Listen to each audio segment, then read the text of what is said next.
Well, thank you very much, and good morning. Trevor and the other organizers asked me to give some perspectives from the point of view of the UNFCCC negotiations. We've heard a bit about the view from the WTO perspective, from the view of some of the parties.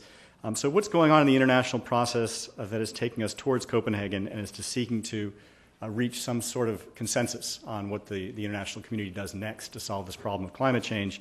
And in particular, how does it take into account trade concerns, the specific measures that countries are coming forward, like the United States and potentially the EU, but also the WTO rules? How do those interact with the kinds of rules that the climate change parties are themselves designing? Well, I spent 10 years of my life on the early part of these negotiations. I've just recently come back to them. So I'm going to provide you with a bit of a historical perspective, but also a perspective that I think that has remained pretty consistent over time, in part because these negotiations have developed a culture of their own, which is pretty consistent over time.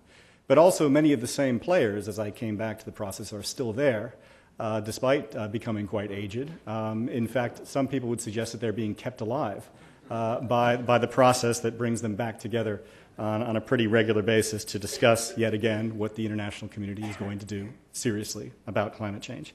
So it's a historical perspective that I'll bring, and I'll tell it in basically 5 chapters. Chapter 1 is about principles. Chapter 2 is about distractions. Chapter 3 is about spillovers. Chapter 4 is about comparability. And Chapter 5 is about stunned silence. So Chapter 1 will start with principles. As many of you have looked at the UNFCCC text, or the Kyoto Protocol, you'll know that there is, in fact, a principle in the text that anticipated that there might be some friction between the rules that parties have put in place to reduce their emissions and trade rules. Many of them were already bound by the GATT and were becoming bound by the WTO as the climate change and the regime and the Kyoto Protocol were being negotiated. So the language in the UNFCCC, which has been imported into the Kyoto Protocol and borrowed largely from the WTO, that Article 20 text that we've just heard, states that measures taken to combat climate change, including unilateral ones, should not constitute a means of arbitrary, unjustifiable discrimination or a disguised restriction on trade. So the parties to the Climate Change Convention acknowledge that there might be friction and turn to the WTO rules and the GATT rules as a way of trying to avoid those frictions. This was one of a set of principles that guide the negotiations. This one had relatively limited attention at the time when it was being negotiated, but it was definitely designed with a couple of things in mind. One was that previous multilateral agreements that had been negotiated had successfully used trade measures as a way of promoting their implementation. So the Montreal Protocol, the Convention on the International Trade in Endangered Species, have either required countries to use trade measures by requiring them, for example, to ban regulated substances as between parties in some circumstances and between parties and non-parties in some circumstances, or they would authorize the use of trade measures. So the MEAs themselves would, in fact, require or authorize the use of these trade measures. There was also an acknowledgement that the WTO procedures, and particularly the dispute settlement procedures, were beginning to acknowledge that the use of trade measures were legitimate from a WTO point of view in order to achieve global environmental objectives. And the famous shrimp turtle case, in which the U.S. was allowed to keep in place a trade measure, an import ban, put at the border, in part justified by the need to protect endangered species, internationally recognized endangered species, was a signal from the trade perspective that the use of trade measures in order to advance the implementation of international environmental rules is, from their perspective, also legitimate. So these principles were put in place. They implicitly permit the unilateral use of trade measures, but they also signal that the UNFCCC itself might be in a position to police those WTO principles, those free trade principles, by including them within the text of the convention and by reference in the protocol, but without making a reference to the WTO itself. So relative peace reigned under this principle. Peace perhaps on the basis of everyone's agreement with these principles, but perhaps more on the basis of complacency, as the measures that countries were taking under the first stages of the climate change regime were probably not significant enough to raise issues around trade concerns or their impact on trade. The second chapter is a chapter about distractions. And this really was the first time in which the climate change negotiators had to deal directly with a potential WTO conflict. Questions were raised whether restrictions on the imports, and I use the term imports in quotation mark, of carbon offsets or allowances could constitute violations of WTO rules. This issue was raised in the context of the Kyoto Protocol's use of, as part of its compliance system, the authority to suspend the trade and offsets from countries that weren't complying with the Kyoto Protocol's reporting requirements as a means of promoting compliance with those reporting requirements. So questions were raised as to whether or not these import bans on offsets would in fact run into some sort of WTO difficulties. That would require you perceiving a carbon offset involved in international trade as a product, and so there was a question as to whether or not these would be products that would be governed by GATT jurisdiction. The potential, therefore, if they were products, for either direct discrimination based on the country of origin of those products or indirect discrimination based on the quality of those products could raise a trade dispute between a country that wanted to gain access of its offsets into the market of a country that was operating under the Kyoto Protocol compliance rules. Well, the negotiators were temporarily distracted by this issue, but I think quite rightly concluded that this was not an area in which the WTO had jurisdiction, at least not the GATT. These were not products, these were regulatory instruments, and it didn't seem that the GATT would treat them as products as such. So we had the potential of a chill from the WTO rules, but I think a rather thoughtful response from the climate change negotiators that placed the immediate value of the importance of using this measure to promote compliance with the Kyoto Protocol over and above the potentially abstract concern about WTO compliance. Chapter 3, which is probably the longest chapter in the climate change negotiations, has to do with spillovers.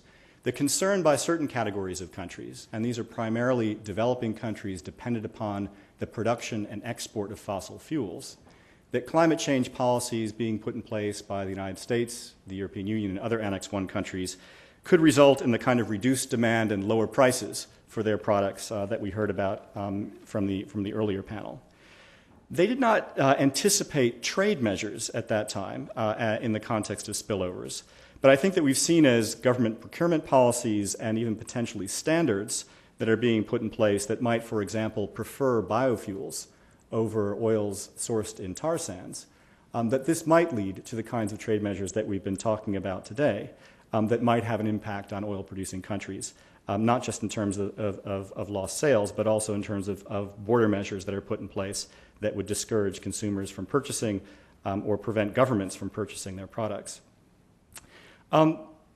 This issue of how the climate change process would deal with the concerns of oil-producing and exporting countries has been defined over the process as a crunch issue on a number of occasions, the issue that might scupper the ability of the rest of the international community to reach an agreement.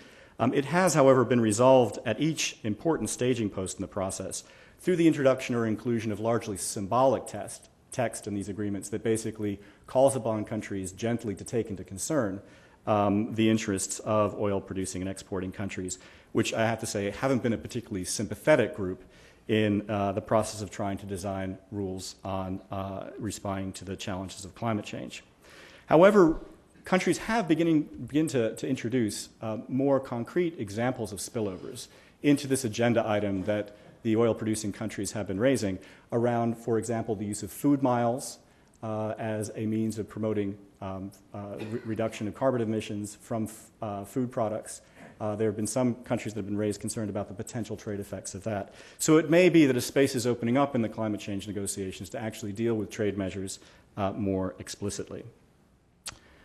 Chapter 4 is about comparability, and I think this is probably the biggest center of the attention of climate change negotiators that would have an impact on the way in which trade rules might eventually look at a climate-related trade measure.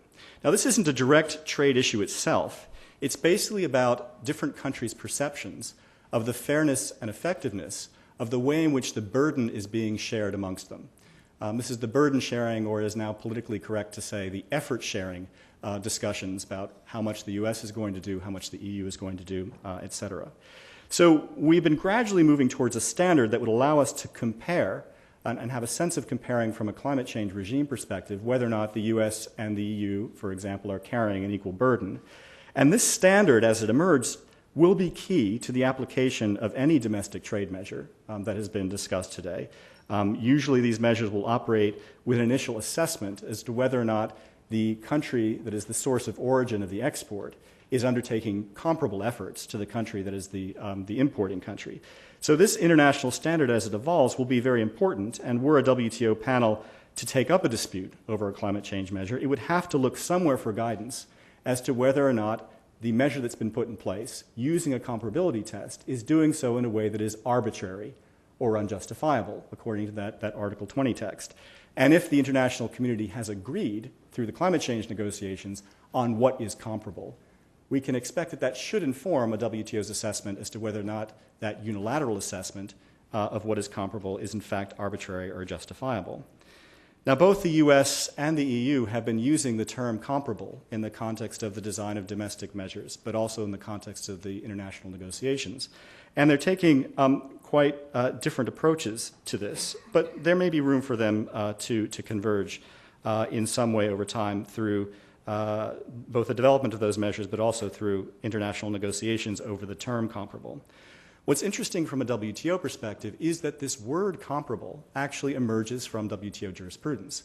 It was the legitimacy test that the US eventually had to meet in putting in place the trade measure that allowed it to ban the imports of shrimp from countries that failed to take actions that were comparable to the United States in protecting sea turtles. It's also a term of art that's being used in the context of the climate change negotiations, as I've described, as a means of assessing whether or not the EU, the US, and other Annex I countries are taking comparable measures.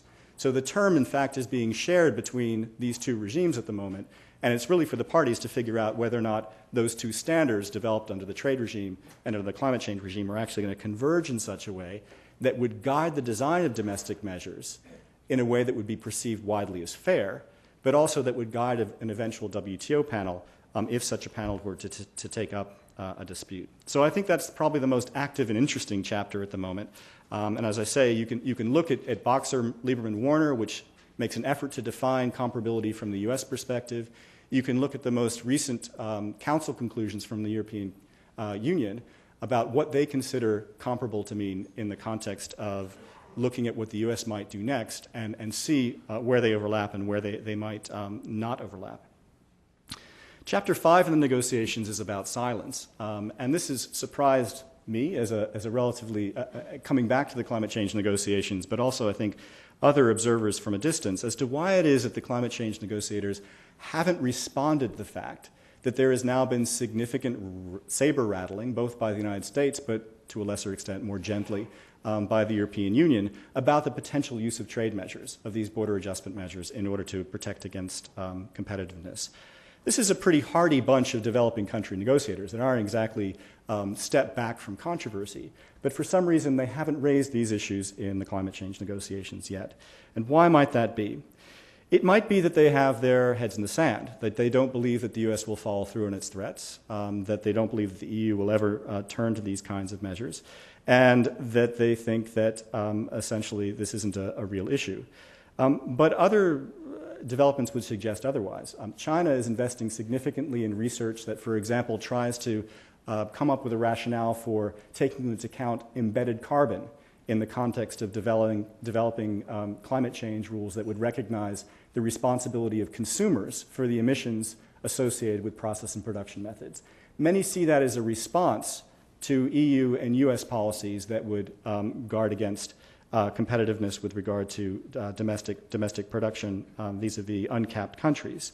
So there is awareness that trade is an issue, but that awareness has not yet come forward in any proposals, for example, by China to include a consumption-based approach in the international negotiations. A second explanation as to why they haven't really raised it is that it simply doesn't compute in the logic of the UNFCCC.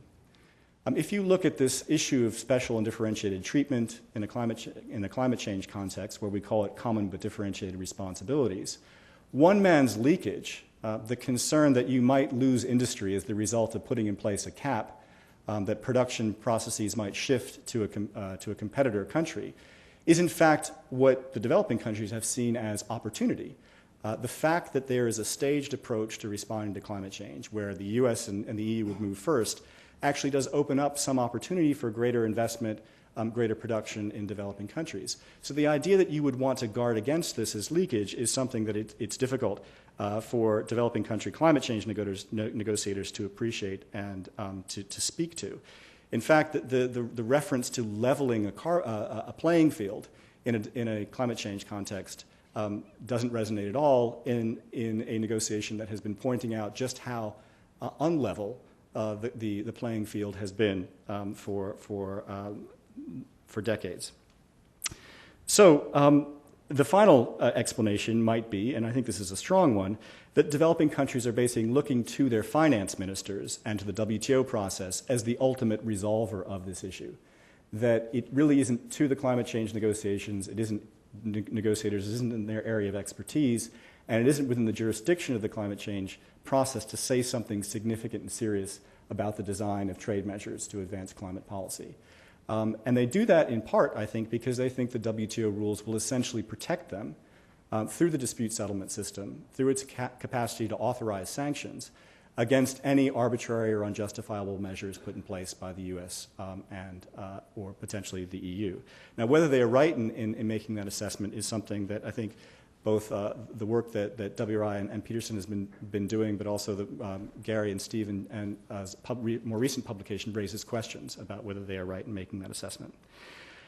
Finally, given that we start with a common set of principles that, as I say, are shared between the climate change regime and the WTO, and we are in the process of developing relevant multilateral standards such as comparability, why not take the next step of actually trying to more explicitly link the climate and the WTO regimes by coming up with an agreement that would help us, in the first place, hopefully to avoid a dispute, but in the second place, to guide a dispute settlement process should it take up a dispute. Why not take that extra step? Gary and Steve and Ji-sun have proposed that next step might most appropriately take place in the WTO negotiations. Trevor and I have come out in a piece that suggests that there might be some guiding principles that the climate change parties might come to consensus on in order to make that link between the two. One approach would be to, for example, define comparable action as any action taken by a party to the Copenhagen Agreement if that party is in compliance with its obligations under that agreement.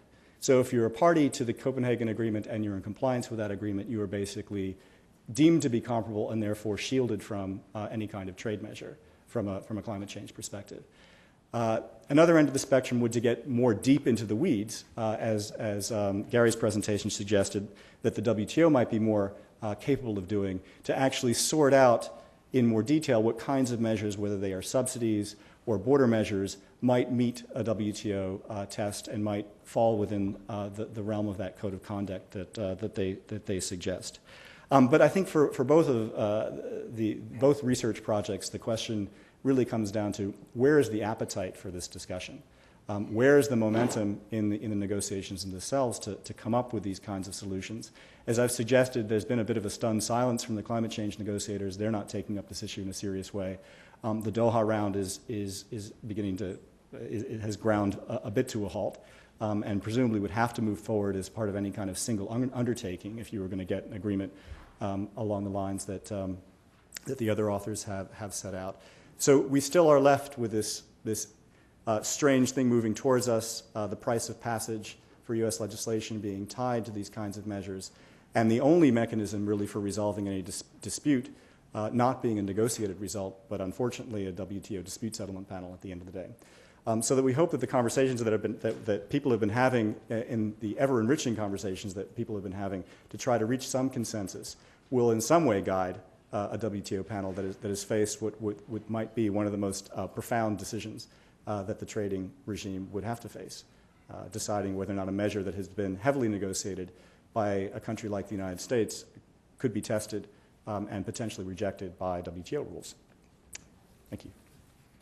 Unless you're a trade lawyer looking forward to decades of trade litigation that are unlikely to get anywhere in the WTO except bring you bountiful sums of money from your clients, I cannot see how WTO litigation is going to do anything but create problems for international efforts to try to reduce greenhouse gas emissions.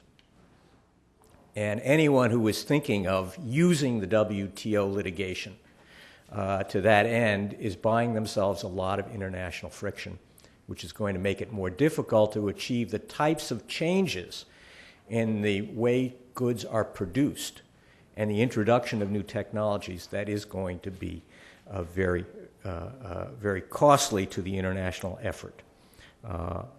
And that's only coming from 30 years of looking at the subsidy rules and the way the WTO operates, and knowing that it's very difficult for a WTO panel to take a decision that would blow a huge hole in all WTO disciplines.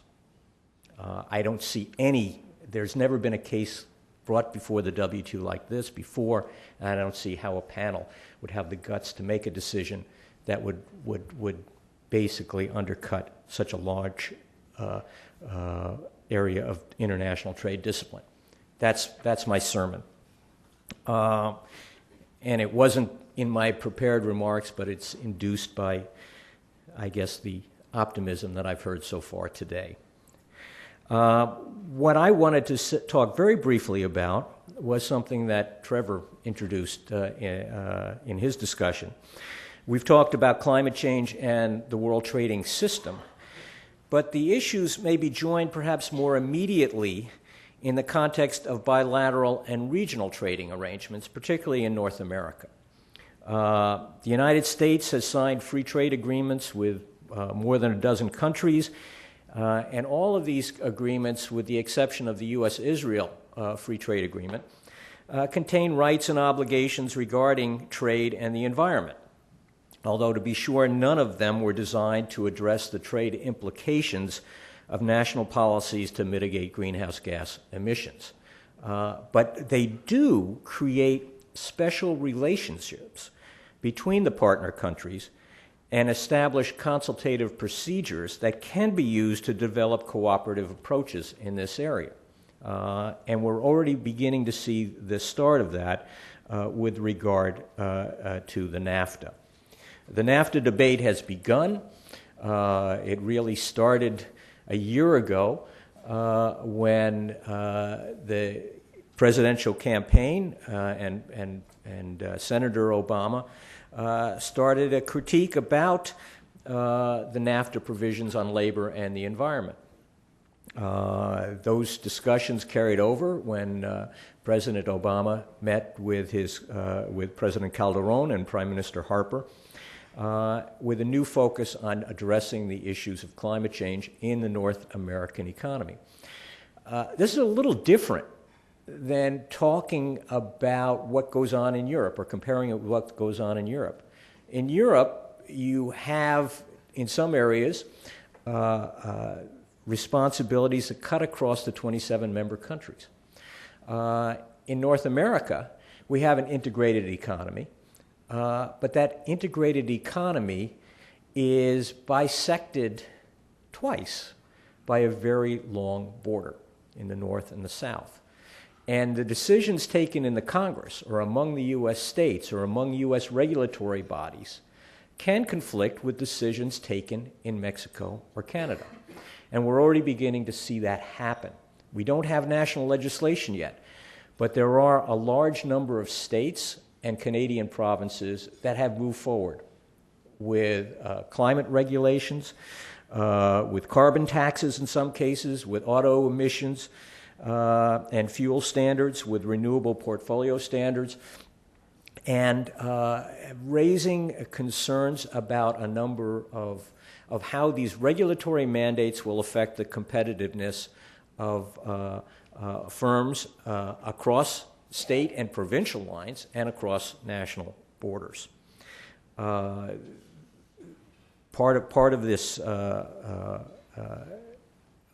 trend has also evolved into the development of regional climate initiatives that have included both states and provinces, with Mexican states as observers. And so there is a growing understanding of the complementarities and the interrelationships of these regulatory decisions. My colleague Mira Fickling has compiled quite an extensive spreadsheet on what is happening in each state and each province, and we're beginning to get information about new Mexican policies that are all providing a huge fabric of North American climate initiatives. And I encourage you to look on the Institute website, take a look at Mira's hard work, and also it's a work in progress that any additional information would be greatly valued as we continue our work on the North American economy and climate change. This is an area where we're going to need to focus because the competitiveness concerns are real, where companies can, with integrated operations across the three countries in North America, as has evolved over the past 4 or 5 decades of economic integration in North America, can easily shift production. And so the investment consequences of regulatory changes can be much more profound than when we're talking about the broader international dimensions. And yet that will have a reaction in the domestic politics, whether it be in Washington, Ottawa, in Alberta, in Sacramento. A few things to think about in the North American context. There's one other area, though, where one should have some optimism about what is going on in North America, and that is the movement in Mexico to develop new environmental initiatives to reduce greenhouse gas emissions in that country. How to promote the constructive participation of developing countries in a global regime is something we haven't talked about we've talked about, we haven't said very much constructive about. How do we get countries to buy into the system? And to the extent we've talked about it, it has been about using sticks. And we haven't talked about what kind of carrots are necessary or what types of areas of cooperation are necessary to encourage the countries that are not going to follow comparable policies to us and are going to find it, are going to need some incentives to work with us to adopt environmental technologies that help them reduce over time their greenhouse gas emissions. Because we can do what we're talking about in the United States and Europe, but the explosion of growth in China and in India and elsewhere they've got to contribute to a large reduction in the global emissions if we're going to achieve our objectives. Here, NAFTA may perhaps prove again to be a useful negotiating laboratory, as it has been in the trade field for the past 15 years. Just as NAFTA was the first developing country free trade agreement, so too it may become a pathfinder for North-South cooperation on climate change, perhaps setting precedents for how the United States and Canada and other developed countries can help support initiatives in developing countries, help transfer technology, and perhaps engage those countries in a broader carbon market. We've had experience in NAFTA in trying to promote infrastructure investment through the North American Development Bank. It hasn't been very successful. In its early years, it was devoted mostly to building to pursuing environmental projects on the U.S. side of the border, to buy off congressional votes in Texas, Arizona, and California. We need to look more carefully at what can be done to support Mexican efforts in this area, and perhaps develop some precedents that can be applied to developing incentives for Brazil, Indonesia, China, India to participate in a global regime over the next decade. This is not going to be easy, particularly in a time of economic stress, So my final point would be, in a time of economic stress, we really have to recognize that what politicians are focusing on is not what level of greenhouse gas emissions we're going to have 10, 20, 30 years from now, but who's voting and who's got jobs in their districts. We saw this in the economic stimulus package.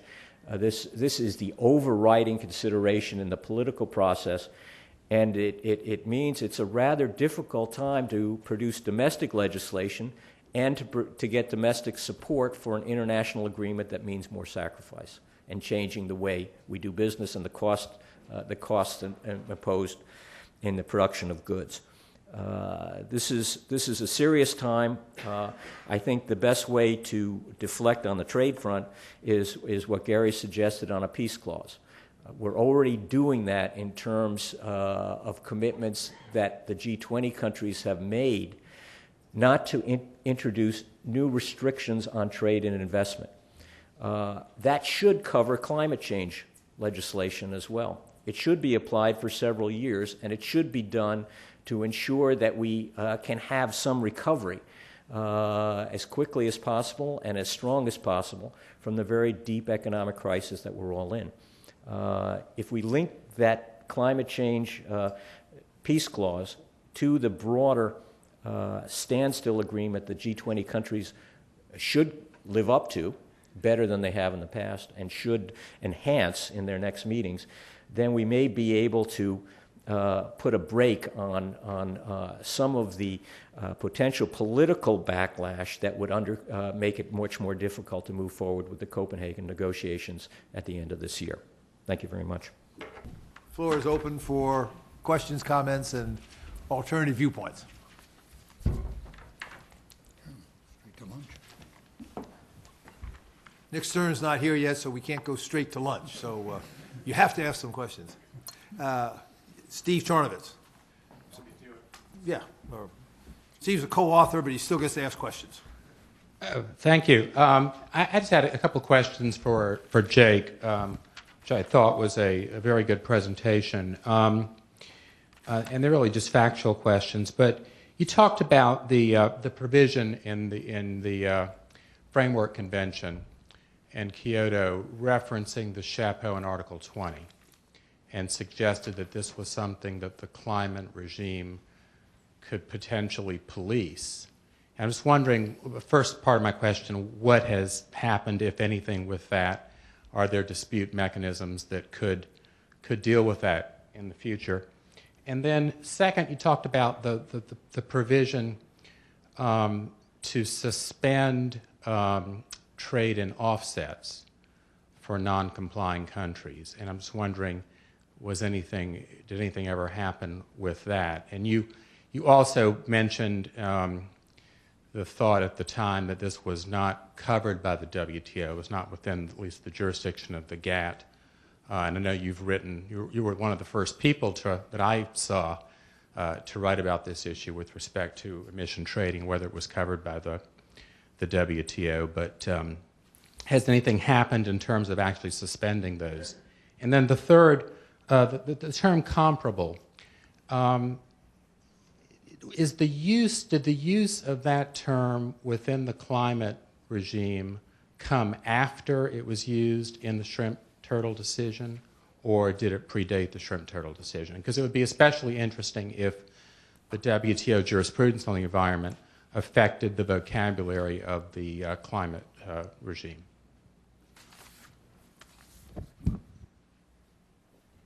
Jake? Sure. Okay, thanks, Fred. Well, thanks for those questions. The point that I was making about the inclusion of WTO-based text in the Framework Convention as giving some authority to the climate change parties themselves to interpret and apply those principles is based on, I think, what's happened since then in the design of future subsequent MEAs. In subsequent MEAs, there's been reference to, either explicitly or indirectly, to the WTO as being the international agreement that the MEA has to be applied in accordance with. There is no reference in the UNFCCC or in the Kyoto Protocol to that kind of deference to the WTO as the set of rules. Instead, it's an entrusting of those rules to the UNFCCC and the Kyoto Protocol to apply them. Now, does it have the institutions to actually apply them? No. What you would expect from a regime like a trading regime is a dispute settlement mechanism that could take up conflicts between two parties and interpret the text in the process of resolving those conflicts. And the climate change regime doesn't have compulsory dispute settlement processes along those lines. What it does have is a compliance procedure. And if it were fully operational, the Kyoto Protocol could take up a question of implementation, primarily around whether or not a party had complied with its reporting rules, or at the end of the commitment period, whether a party had remained within its emissions limits, but not disputes over the interpretation of text. It's that compliance procedure, turning to your next question, that has been authorized to do things like suspend a country's ability to trade. And I believe the enforcement branch of the Kyoto Protocol has either done that or threatened to do that in the context of Greece. But we have representatives of the European Commission on the panel who might be able to address that directly. But that certainly was the intent, that if a party failed to report effectively, because reporting is such an important aspect of an effective emissions trading scheme, you have to know how much a country is emitting in order to allow it to trade, it was thought the appropriate response then would be to suspend its ability to trade. The use of the term comparable in the Bali Action Plan, I think, bears no precedential relationship to the use of the term comparable in shrimp turtle. It came after shrimp turtle, but I don't think it was inspired by shrimp turtle. It's definitely been included in U.S. legislation, as people refer to the drafters of U.S. legislation, with shrimp turtle in mind. I don't think it was included in the Bali Action Plan with shrimp turtle in mind or the WTO in mind. It was just a logical way of saying, if we're going to do something, we want to know that everyone else is doing something comparable. In fact, ironically, the developing countries refuse to have the word comparable applied to their actions that they're taking under the Kyoto Protocol, because they see that as pulling them towards the industrialized countries rather than protecting them from judgments about whether they're doing the same as developing countries. So the word in the Bali Action Plan only refers to the comparability of Annex 1 country or developing country commitments and does not allow a comparison or encourage a comparison between developed country and developing country commitments. Maliki, do you want to comment on the No. European point? No. With the Greek commissioner for the environment, I'm not sure I do want to. I'm not aware of the details of that. I do know that Greece was having some problems regarding its obligations under the Kyoto Protocol, and that I think it was some preventive action or preventive measures were taken or temporary measures were taken. I don't know what the state of play is at the moment, but that's as far as I know on that in the detail, I'm afraid. Okay. Question in the back? Arvind Subramanian from the Peterson Institute. On this question of comparability, if I were a developing country official or a developing country person, which I am, and I looked at the comparability provision in Lieberman-Warner, so I would kind of draw the following kind of analogy, that this reminds me of a serial philanderer who turns to his relatively chaste wife and says, from now on I'll be only intermittently faithless, but now you start wearing your chastity belt. That's kind of how Lieberman-Warner, that thing comes out, because the comparability provision is in terms of reductions, absolute reductions in emissions, which I think, given the history and given the kind of consumption path and emissions path of the US and EU, would seem a little bit harsh and excessive from a developing country point of view. So my question is the following, is that I think trade it's neither desirable nor efficient for trade to solve the basic environmental climate change problem. And I think Jeff referred to this. So the key point has to be, how do you secure cooperation from, especially China and India? And trade cannot be the route either as a stick or as a carrot to do that. So the question is, how can we do this? That's the important question, because if we solve that, trade, in my view, would become slightly second order. If you don't solve that, trade is just, I mean, we're going to end up messing up the trade system and not achieve the environmental objectives. So Gary, the question to you is, when you say let's have a plurilateral code of the 10 major emitters, I mean, the question is, how do you get China and India on board on that plurilateral code? And so that is the biggest challenge as I see it. Well, you're right. It is a challenge, and I know you follow this very closely, Arvind. I mean, what we are recommending, Steve and Jeest and myself, is basically to hold out the possibility of destination adjustments. Because if you don't have that possibility, we are very skeptical that you'll get U.S. legislation. But to delay the implementation of destination adjustments, in other words, have an origin principle for a time while these negotiations go forward. That's kind of having it both ways, but that's how we see the politics here and internationally, and I think you need both parts of it. And it's not just the United States. Look at the draft Australia Green Paper and the White Paper. They really exempted the export industries for this very reason, that are energy and that are carbon intensive, because otherwise I don't think they can see it being enacted. And you have this pause in the EU legislation, as Maliki pointed out.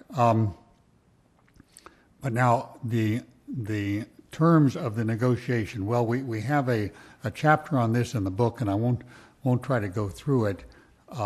But we tried to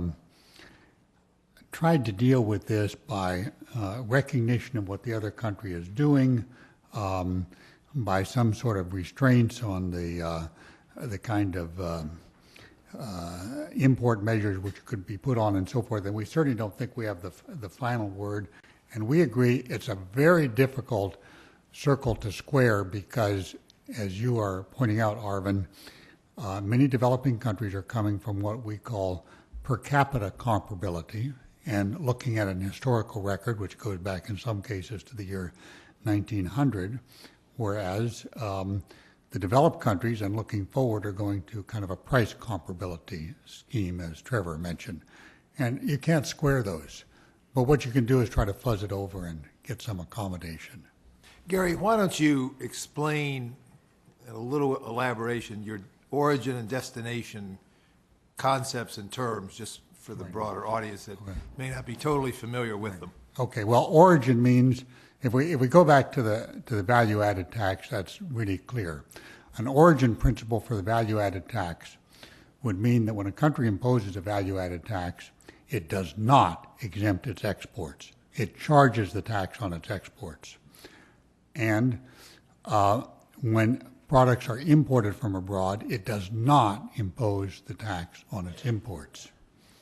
It just lets them come in at whatever price the other country. That's an origin system. And if we believe in exchange rate adjustments, that comes out the same as the destination system, wherein a country exempts its exports from the value-added tax, but imposes that tax on the imports. But, as I said at the beginning of my remarks, producers cannot get around their minds that those are the same system. They do not believe in exchange rate adjustments. They're thinking of the short run, the transition period, and so forth. So politically, the two have never been thought of as equivalent. In the carbon area, we favor, or I favor, and I think Steve goes along with this, and Jason, the origin system for certainly on the export side, because otherwise you've got countries exporting carbon-intensive goods in competition with one another, and that cannot be good for the whole climate regime. On the import side, we also would like to see some appropriate recognition of what the other country is doing, so that's kind of a quasi-origin system. So that's where we're coming out, but we have to square the political circle here in the United States. Okay. Maybe give Andy a chance to clarify what the comparability language is in Boxer Lieberman, where it's not quite as arbitrary. Sure. If you want. Sure. Go ahead and do that. Here, we give you a mic.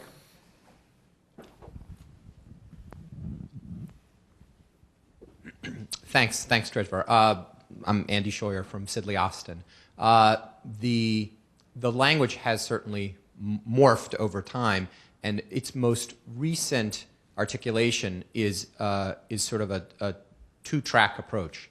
Comparability would be judged first on whether the other country has,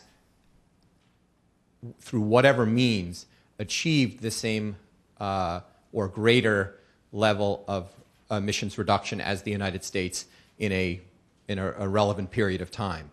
So and that was designed, frankly, to knock out the EU and to knock out those countries that are going to be presumed to be taking those kinds of actions. That's in a proportionate sense, a share of something? No, it's simply it's simply to making absolute reductions in their emissions. Absolute reductions. Right. So those are going to be either in. It would be judged again compared to what the United States has achieved, not what it plans to do, but what it has actually achieved in a given period of time. For countries that don't make that test, then there's a second set of criteria to try to get at what we're trying to achieve. Marty McBroom from American Electric Power, for whom I've been working on this, always tries to describe it as growing clean, not dirty, and smart, not stupid. So the criteria are really designed to try to get at that. And so, for example, these are a set of qualitative criteria designed to determine whether a country has, for example, used state-of-the-art technology in its productive capacity, and a host of other criteria that have been built into the legislation. So it does take sort of two bites at the apple, and even though a country may not make it on the first, it would not be deemed to be out of or not taking comparable action unless it failed that second test as well. Okay, we got maybe one or two more questions. Lord Stern has joined us. I want to take maximum use of his time, so we'll break and have lunch and then ask him to address us. But if there are one or two more questions, we can maybe take them quickly. Yeah, Dick?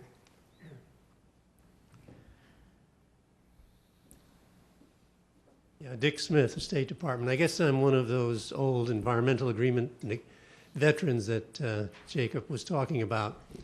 And in that capacity, I've given some thought to what went wrong in Kyoto as compared to the Montreal Protocol and a lot of other negotiations. It seems to me that the fundamental mistake was to try to lead domestic policy through an international negotiation and bring it back. And my experience, that just hardly ever works. In the Montreal Protocol, we had to make the hard decisions about how much we were willing to set the level of cutbacks in CFCs before we could really successfully negotiate. So this goes to the question that was raised by someone about whether we need to take a lot of steps internationally or whether we should hold domestically before we get to Copenhagen, or if we should sort of hold our fire and then try to negotiate on the scene. I'd suggest that it's really important, not that we have legislation and take steps, but that we be very much showing to the negotiators when we go there that we have come to, and indeed have come to some sort of general agreement on where we're going on this and what we're willing to negotiate when we get there. Okay, I'll take that as a good piece of veteran advice and call this session to a halt. Thanks to Gary, Jeff, Malachi, and Jake. We will now break for lunch.